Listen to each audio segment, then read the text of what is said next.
자, 반갑습니다. 오늘 한글 3교시 시작해 보도록 하겠습니다.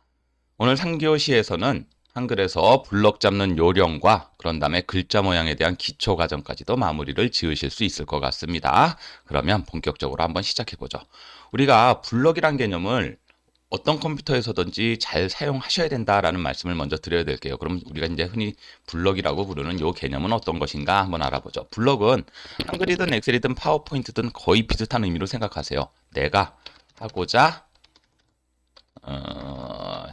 쉽게 말씀드려서 작업의 영역을 잡는 것을 블럭이라 한다 이렇게 생각하시면 되시겠어요. 그러니까 내가 써놓은 글, 내가 작업한 어느 영역에 대해서 어떤 식의 다른 꾸미기라든지 다른 작업이 들어갈 것입니다 라고 생각하셨을 때 무조건 그냥 작업이 들어가시는 게 아니라 블럭을 통해서 컴퓨터에 하나 이 부분을 수정을 봐야 되겠다, 이 부분을 꾸며야 되겠다라는 개념으로 블럭을 잡으신다는 얘기시죠.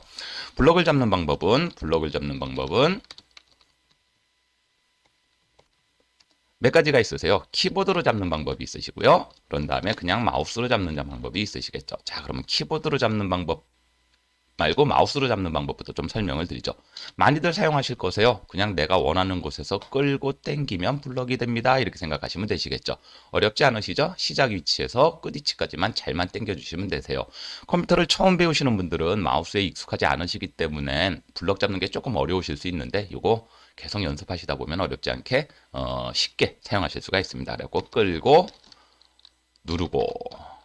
누르고 땡긴다. 이게 이제 마우스로 블럭 잡는 방법이시고 한글을 조금 쓰다 보시게 되시면요. 마우스 잡는 시간이 아까우실 때가 있으실 거세요. 그래갖고 조금 익숙하신 분들은 보통 키보드로 블럭을 많이 잡으시죠. 자, 키보드로 블럭 잡는 방법 몇 가지가 있습니다. 좀 설명을 드려야 될 것 같네요.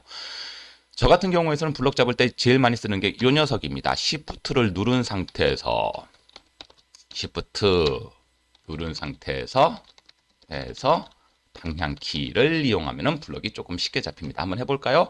먼저 키보드에서 Shift를 누르신 상태에서 방향키를 움직이시게 되면 내가 원하는 블럭까지, 그런 다음에 밑으로 내리시게 되면 줄 단위로 블럭이 잡히시고, 이런 것뿐만 아니라 우리 키보드에 있는 페이지 업과 페이지 다운 단추를 이용해 갖고 조금 더 많은 블럭을 한꺼번에 잡으실 수도 있고, 그런 다음에 홈과 엔드를 통해서 방향을 결정해서 홈은 앞으로 블럭을 기준으로 앞으로 블럭 잡히는 거고 엔드는 뒤로 블럭 잡히는 겁니다. 그러니까 Shift를 항상 누른 상태에서 홈을 누르게 되면 한꺼번에 끝 되시겠죠? 그리고 이렇게 블럭 잡으시는 방법이 있으시겠고, 그다음에 키보드로 블럭 잡으시는 두 번째 방법은 무엇과 F3번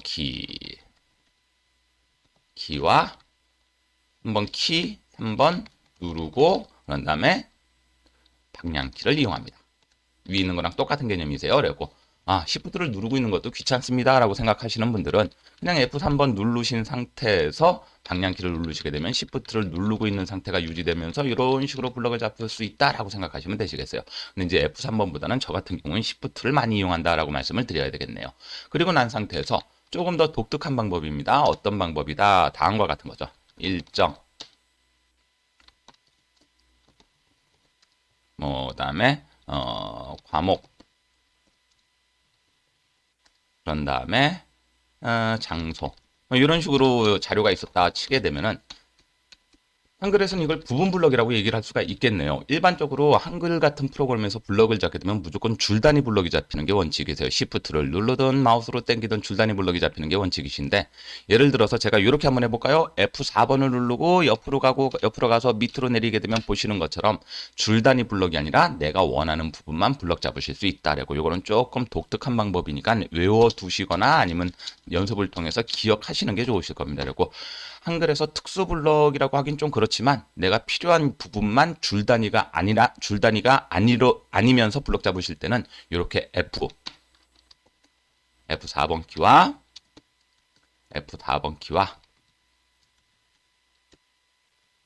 방향키를 조합하셔갖고 블럭 잡으시게 되면 무슨 블럭이 잡힐 수 있다? 부분 블럭이 잡힐 수 있다. 여기 잡힌다라고 기억하셔갖고 활용하시면 되시겠어요. 오늘 뭐 다른 블럭 잡는 방법은 그냥 보통 본인이 쓰시는 방법대로 블럭 잡으시면 되시겠지만요.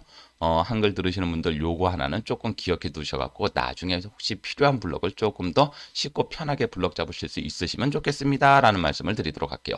자, 이렇게 이제 한글에서는 블럭 잡는 방법이 있는데 또 마우스로 누르고 당긴다. 여기서도 제가 조금 더 설명을 드리죠. 일반적으로 마우스로 누르고 당기는 방법도 있고 어디를 이용하시게 되면 왼쪽 여백을 이용하신다. 여백을 이용하시면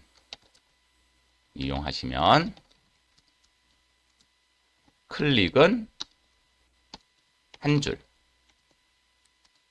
더블 클릭은 문단, 세 번 클릭은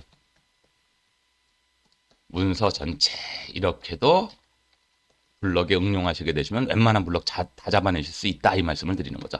자, 이 녀석은 무슨 말씀을 드리는 거냐면 한번 해볼게요.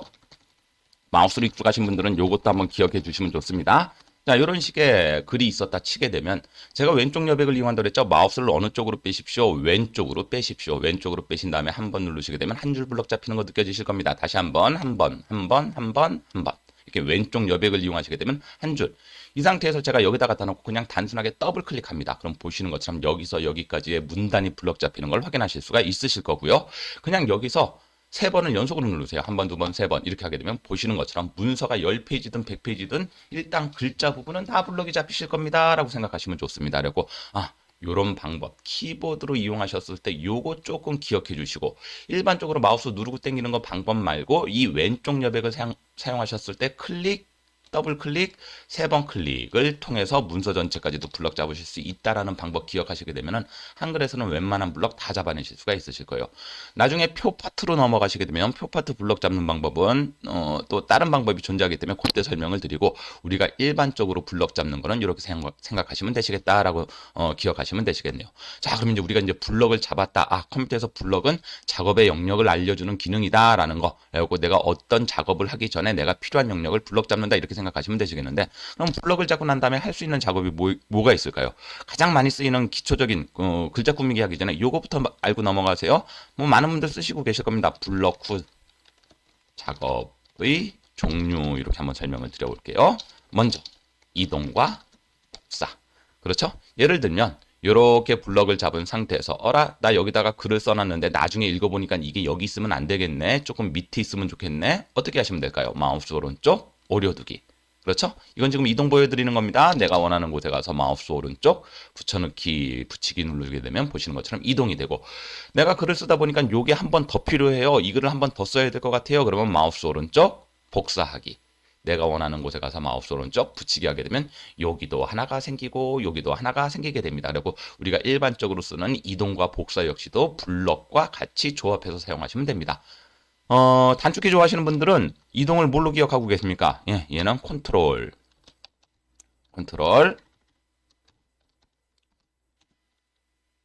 에다가 컨트롤 X 한 다음에 그 다음에 뭐 컨트롤 V 하시면 되시겠죠. 컨트롤 아이고야 그런 다음에 컨트롤 V 눌러주시면 깔끔하게 단축키로도 된다. 당연히 이 이동과 복사는 블럭이 전제하에 들어갑니다. 그다음에 복사는 똑같으세요. 컨트롤 X까지는 똑같으시고 그 다음에 뭐만 기억하시면 된다? 컨트롤 V. 예. 이 컨트롤 X, 컨트롤 V는 우리가 어디에서나 다 쓸 수 있는 단축키입니다. 그렇기 때문에 같이 기억하셔갖고 얼마든지 쓰세요. 뭐 한글에서만 컨트롤 X, 컨트롤 V 쓰는 것도 아니고 엑셀에서도 쓰고 파워포인트에서도 쓰고 나중에 포토샵 같은 데서도 쓰고 우리가 일상생활에서 가장 많이 쓰는 단축키 중에 하나가 되실 테니까 이렇게 컨트롤 X, 컨트롤 V 잘라내기, 붙이기, 컨트롤 X, 컨트롤 C죠. 요 앞에 빠져먹었네요. 컨트롤 C. 이게 복사하기, 붙여넣기 이렇게 생각하시면 되겠다. 요 녀석은 똑같고 앞에 있는 게 X냐 C냐. X는 잘라내기, C는 복사하기다. 이렇게 생각하시면 되시겠어요. 나온 김에 한 개 설명드리죠. 요 녀석도 블럭과 관련된 작업이기 때문에 단축키로 블럭 잡는 방법이 있습니다. 뭐 하나 기억하시자. 뭐 컨트롤 에다가 A 누르시게 되시면 얘가 아까 말씀드렸던 것처럼 세 번 클릭과 똑같은 기능이세요. 그리고 뭐 전체 블럭이 이루어진다 하려고 컨트롤 누르고 A 딱 누르는 순간 전체 블럭이 되는 걸 보실 수가 있으실 거예요. 그리고 오늘 일단 블럭과 관련돼서 기본적인 건 설명을 드렸지만 내가 편한 블럭 잡는 방법이 가장 많이 쓰는 블록 방법으로 생각하시면 되시겠어요. 강사가 이만큼 다 적어줬는데 이거 다 기억해야 됩니까? 그럴 이유는 없으시겠고 필요한 것만 기억하시면 되시겠어요. 만약에 강사가 요 블록 잡는 것 중에서 권해주실 수 있는 거 있나요? 예, 이거 쓰십시오. 요거 제일 저도 많이 쓰고 그 다음에 얘도 특수한 경우에 종종 쓰고요. 그런 상태에서 마우스 갖고 요런 것들 기억하시면 좋으시겠고 그런 다음에 전체 블록 할 때는 저도 여러 가지 방법이 있지만 그냥 컨트롤 A 누르고 치운다 이렇게 생각하시면 되시겠고 그런 다음에 컨트롤 X, 컨트롤 V, 컨트롤 C, 컨트롤 V는 앞으로도 계속 써야 될 기능 중에 하나가 될 거기 때문에 이 녀석 기억하시면 되시겠다라고 블럭에 대한 설명을 드렸습니다. 이렇게 블럭을 잡고 나면은 우리가 이제 블럭과 관련된 여러 가지 작업으로 다시 연결시킬 수 있다라고. 자, 그러면 이제 블럭 작업의 종료가 아니라 종류죠. 아이고야. 자, 이렇게 생각하시면 되시겠고 그런 다음에 이제 블럭을 잡게 되면 그 다음에 뭐 하시면 된다? 글자 모양. 오늘 글자 모양까지도 한번 설명을 드려보자. 글자 모양. 자, 글자 모양을 다루시는 방법은 블럭을 잡은 후에 어디를 여기 서식 이용하시면 제일 편하세요. 그리고 서식에 보시게 되면 요 앞에 있는 뭐 함초롱 바탕이니 그런 다음에 뭐 한 컴 바탕이니 여러 가지 글꼴이 있는 거 보이시죠? 그리고 요쪽이 글자체에 해당하는 거. 나중에 자격증 공부하시는 분들은 자격증 공부하실 때는 여기를 모든 글꼴로 바꿔놓고 작업하시게 되시면은 자격증 공부하시는데 어려운 게 없으실 겁니다. 기본은 한 컴 글꼴이 세팅이 되어 있기 때문에 간혹가다 그 글자체를 못 찾으시는 경우도 있으신데 모든 글꼴 하시게 되면 얼마든지 편하게 생각하실 수 있다. 그리고 얘는 말 그대로 글자체를 바꿔주는 기능. 그럼 얘는 뭘까요? 10이라고 되어 있는 거. 그렇죠. 글자 크기입니다. 라는 거. 이렇게 도르래 올리셔도 되고 도르래 내리셔도 되시겠고 여기다가 그냥 지우시고 실제 글자 쓰시고 엔터 치셔도 상관이 없습니다라고 말씀을 드립니다. 그리고 글자체, 글자 크기 얘는 글자의 속성이라고 부르는 건데 진해지고요. 그렇죠. 한번 누를 때마다 진해지고 얘는 기울었다가 바로 쓰고 얘는 밑줄입니다. 예, 밑줄은 요거 두 개는 없는데 밑줄 옆에는 내림 단추가 하나 더 있으시죠? 밑줄은 종류를 선택하실 수가 있다 이렇게 생각하시면 되시겠어요. 요거 한 줄로 쓸 겁니까? 두 줄로 쓸 겁니까? 아니면 저는 꼬부랑 밑줄로 쓰고 싶어요 라고 생각하시게 되면 여기서 밑줄의 종류를 골라라. 그런 다음에 없애실 때는 밑줄 없애시는 방법은 여기 누르셔서 하시는 게 아니라 한 번 더 누르시면 빠집니다. 누를 때마다 이렇게. 그리고 제가 지난번에 이렇게 누를 때마다 상태가 바뀌는 기능을 우리가 토글 기능이다라고 말씀을 드렸었는데 요것들은 다 토글 기능입니다. 이 녀석은 뭡니까? 그런데 취소선이세요. 취소선은 우리가 일반적으로 잘 쓰는 기능은 아니세요. 그러니까 공문서 같은 거에서 문서의 원본을 유지하는 상태에서 무엇이 바뀌었습니다라는 걸 표시할 때 쓰시는 기능인데 취소선은 글자 중간에 이렇게 잘못됐어요라고 줄을 긋게 되고 이것도 줄의 종류를 결정하실 수가 있으시죠. 그럼 내가 만약에 실제 문서를 작성해 갖고 글자가 잘못됐으면 여러분들 우리는 어떻게 생각하시면 될까요? 이렇게 취소선 끊는 게 아니라 글자 지우고 다시 치시면 되시죠. 그리고 이 녀석은 일반적인 문서에서는 그렇게 많이 쓰는 기능은 아니다라고 생각하시면 되시겠고요. 옆에 있는 게 글자 색입니다. 말 그대로 글자에 대한 색. 그 글자 색은 기본적인 건 이렇게 세팅이 되어 있지만 여기 누르시게 되면 또 다양한 글자 색을 쓰실 수가 있으시겠고 우리가 또 혹시 시험 보실 분들은 여기 오피스라는 곳에다가 세팅해 놓고 쓰시게 되면 시험과 관련된 모든 글자 색을 찾아내실 수 있기 때문에 어렵지 않게 사용하실 수 있다 이렇게 생각하시면 되시겠어요. 그리고 여기가 기본입니다. 글자체, 글자 크기, 글자 속성 이런 식으로 해갖고 내가 기본적인 글자와 관련된 꾸미기는 여기서 작업을 해주시면 됩니다라는 거. 근데 요거 외쪽으로 조금 더 자세한 글자 속성을 집어넣고 싶어요 라고 생각하시게 되면은 블럭 잡고 자, 딴 데 블럭 잡아보죠. 블럭 잡고 마우스 오른쪽 글자 모양 들어가셔도 되시겠고 단축키로는 Alt 누르고 L을 누르시게 되면 이렇게 글자 모양을 전문적으로 할 수 있는 글자 모양 대화 상자가 나타나게 됩니다. 여기 기준 크기는 얘랑 똑같은 녀석, 글꼴은 얘랑 똑같은 녀석, 그리고 장평 이렇게 나오는데 장평은 글자의 세로 높이에 대한 가로 비율이세요. 그리고 장평을 넓히시게 되면은 글자의 높이는 동일한데 글자의 가로 길이만 넓어진다라고 생각하시면 되시겠고 자가는 글자 한자 한자 사이에 이렇게 조금씩 띄어져 있는 요 부분 있으시죠?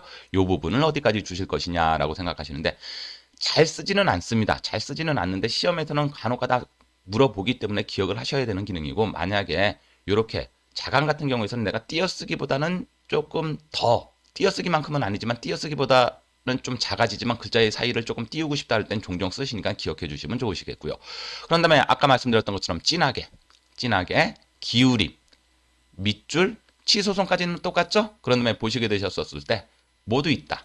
여기까지 오시게 되면 이런 속성들까지도 나타낼 수 있다. 외곽선, 글자 보시게 되면 외곽선, 글자에 그림자 생기는 거 보이시죠?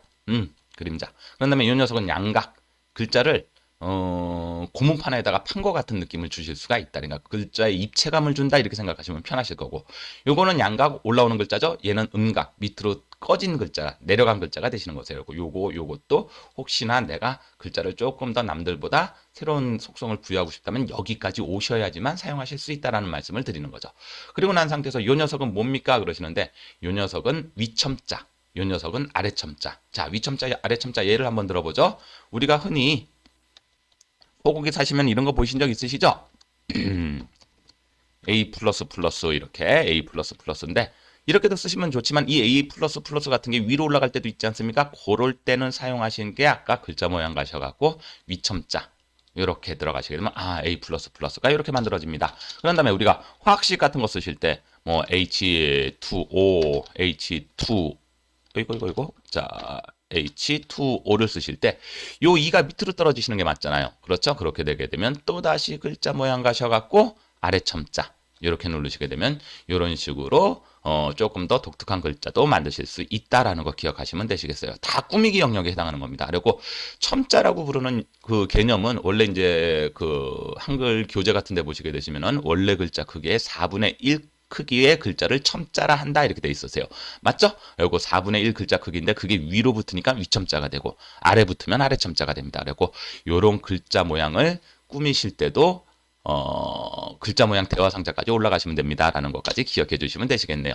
자, 조금 더 발전시켜 보죠. 그런 다음에 글자 모양 들어갔을 때 또 뭐가 볼 수 있나요? 여기 글자색 있으시죠? 이 글자색은 얘랑 똑같은 녀석이고, 음영색은 뭡니까? 배경색이라고 생각하세요. 우리가 흰 바탕에다가 검은 글자 쓰죠. 그렇죠? 그게 이제 일반적인 개념인데, 글자색은 흰 바탕에 검은 글자에 검은색에 해당하는 거고, 음영색은 흰 바탕이라는 부분을 뭘로 바꿀 겁니까를 생각하시면 되시겠어요. 자주 쓰는 기능은 아닙니다. 보시게 되셨을 때 이 뒤에 있는 흰 바탕이 무슨 색으로, 내가 지정한 색으로 바뀔다. 그리고 음영색은 이런 식으로 이해를 해주시면 되시겠습니다. 나머지 것도 한번 해보죠. 나머지 것도 한번 해볼게요.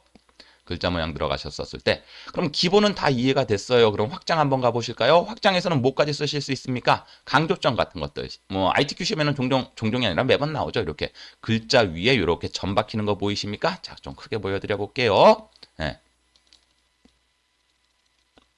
보시게 되시면 글자 위에 이렇게 점이 박히는 것을 확인하실 수 있다. 그게 강조점이다. 말 그대로예요. 내가 강조하고 싶은 단어나 어구에 강조점을 넣어주셔갖고 눈에 잘 띄게 하겠습니다라는 개념이시고, 여기는 뭐냐, 뭐 하는 거냐면 아까 우리 밑줄 넣었던 거 기억나시죠? 우리가 이제 밑줄 하게 되면은 보통 밑줄이니까 아래쪽에만 들어간다라고 생각하지 마시고 밑줄의 방향도, 위치도 결정하실 수 있다. 위하고 아래쪽 같은 것도 생각하시면서 글자의 꾸미기를 조금 더 다양화시킬 수 있다 이렇게 생각하시면 됩니다. 그런 다음에 그림자 같은 경우에선 연속 비연속 큰 차이 없으니까 어떤 거 쓰셔도 되시겠고요. 테두리 배경은 웬만하면 쓰지 마십시오라고 말씀을 드립니다. 이건 나중에 문단 모양이라든지 표 기능 들어가셨을 때 그때 자세하게 한번 설명을 드려보도록 하겠습니다. 그리고 글자 모양은 여기까지 기억해 주시게 되시면은 뭐 어려운 거 없이 웬만한 꾸미기가 이루어질 겁니다라고 말씀을 드리죠. 자, 글자 모양 한번 정리해 볼까요? 우리가 글자 모양은 어딜 사용하시면 된다? 먼저 위에 서식줄을 이용하여 기본 꾸미기를 하세요. 이렇게 생각하시면 됩니다. 그러니까 기본 꾸미기만 할 것 같은데 굳이 글자 모양으로 들어가실 이유는 없습니다. 단순하게 글자체, 글자 크기, 글자 진하게, 글자 색깔 정도만 하실 것 같으면 여기서도 충분하다라고 말씀을 드리고, 그런 다음에 이거보다 조금 더 심화적으로 다양한 확장형 꾸미기를 하실 때는 뭐를 누르셔갖고 Alt L이라든가 Alt L을 누르신다든가 아니면 마우스 오른쪽에 글자 모양을 들어가셔도 됩니다. 물론 위에 서식에 블럭 잡으시고 서식에 가셔갖고 글자 모양 들어가셔도 되시겠어요. 자, 그러면 지금까지 했던 모든 작업, 요 글자 모양부터 이동, 복사, 요 모든 것들은 선행 작업으로 뭐가 필요하시다고요? 반드시입니다. 자, 이런 작업을 하실 때는 뭐가? 반드시 무엇을 잡고? 블럭을 잡고 응용합니다라고 말씀을 드리는 거죠. 그래갖고 이런 식으로 우리가 블럭을 잡는 방법을 이해하셨고, 블럭을 잡았다면 어렵지 않게 내가 잡은 블럭 부분을 원하는 형태로 꾸밀 수가 있다. 이게 꾸미기는 제가 크게 이렇게 말씀을 드려요. 글자 모양 꾸미기가 있고, 그런 다음에 문단 모양 꾸미기가 있고, 용지 전체 꾸미기가 있는데, 오늘은 그 첫 시간 파트로 글자 모양에 대한 꾸미기를 중점적으로 설명을 드렸습니다. 자, 그리고 이거는 팁인데, 종종 물어보시는 분들이 있으세요. 선생님, 전체적으로 막 꾸미고 나니까 아이고 전체적으로 마음에 들지 않습니다. 그러면 원래대로 조금 다 되돌리고 싶어요라고 할 때가 있으세요. 그냥 아예 입력의 기본 형태로 되돌리고 싶다라고 생각하시게 되면 그냥 블록 전체 다 잡으셔갖고 요 앞에 보시면 바탕글이라고 되어 있는 거 보이시죠? 요 녀석을 우리가 스타일이라고 그러는데 이 스타일은 미리 글자 모양을 세팅해 놓은 영역입니다. 그래갖고 그냥 바탕글을 누르시게 되면 제가 이때까지 했던 모든 글자 모양, 문단 모양의 속성이 빠지고 단순 입력 상태로 돌아갑니다. 라고 말씀을 드리는 거죠. 보시는 것처럼 아까 다양한 꾸미기가 들어가 있는 게 다 빠지고 제일 처음에 세팅이 되어 있던 함초롱 바탕과 글자 크기 10으로 다시 되돌아간 걸 확인하실 수가 있으시게 될 겁니다. 그리고 혹시나 내가 쭉 작업을 하다가 아이고 이거 처음부터 다시 해야 되겠다라고 생각하셨을 때는 그냥 블럭 잡으시고 여기 있는 바탕글을 누르셔도 된다라고 생각하시면 되시겠어요. 자, 마지막 요거까지 설명드리고 오늘 수업을 마치도록 하겠습니다. 혹시 내가 꾸미다가 잘못하셨으면 원상태로 복구를 시키셔야 되는데 물론 기능적으로 역으로 되돌리셔도 되시겠지만 내가 바로 전에 한 기능이라 그러면 요 키까지도 기억합니다. 컨트롤 뭐까지도 Z요. 그리고 이게 실행 취소라고 말씀을 드리는 거죠. 그리고 요거랑 똑같은 게 여기 달려 있죠. 그리고 누르시게 되면 내가 이때까지 했던 작업의 순서가 쭉 나타나게 되겠고 그 개념을 이전 단계, 이전 단계, 이전 단계로 돌아가면서 원하는 개념까지도 실행을 취소해서 원하는 단계에서 다시 시작하실 수 있도록 세팅하실 수 있다. 물론 여기 쓰시는 분들도 많으시지만 컴퓨터 조금 익숙하게 다루시는 분들은 대부분 컨트롤 Z 씁니다. 그리고 얘 역시도 다른 프로그램에서 자주 쓰는 기능이니까 우리 요런 단축키 정도는 기억해 주시면 좋습니다. 라고 말씀을 드리는 거죠. 자, 요번에 3시간째 수업이셨어요. 오늘은 단순하게 이렇게 블럭을 잡고 할 수 있는 방법에 대해서 개념적으로 설명을 드렸지만 나중에 저하고 같이 글자 모양까지 다 배우시고 나셨으면 이렇게 단순 입력한 상태를 내가 원하는 형태로 꾸미는 것까지 연습을 해 가시면서 총 복습하시는 시간을 가지실 수 있게 되실 겁니다. 이 자료를 만드실 때는 어려운 글 없으시니까 본인께서 직접 한번 써보신 상태에서 그렇게 해서 한번 집에서 따라해 보시면 되실 거세요. 요거는 한 이틀 후 정도, 이틀 후가 아니죠. 한 2교시 후에는 전체 복습 겸 한번 전체적으로 꾸미고 유지하는 과정에 대해서 설명을 드릴 수 있도록 하겠습니다. 그럼 이제 다음 시간은 뭐 하는 거냐? 다음 시간에는 이제 꾸미기. 오늘 글자 꾸미기 끝내셨죠? 2가지가 남았네요. 문단 꾸미기와 용지 꾸미기. 이 녀석들이 재밌습니다. 그래서 4교시 때는 그 과정으로 찾아뵙도록 하고 오늘 3교시는 이걸로 마무리 짓도록 하겠습니다. 수고하셨습니다.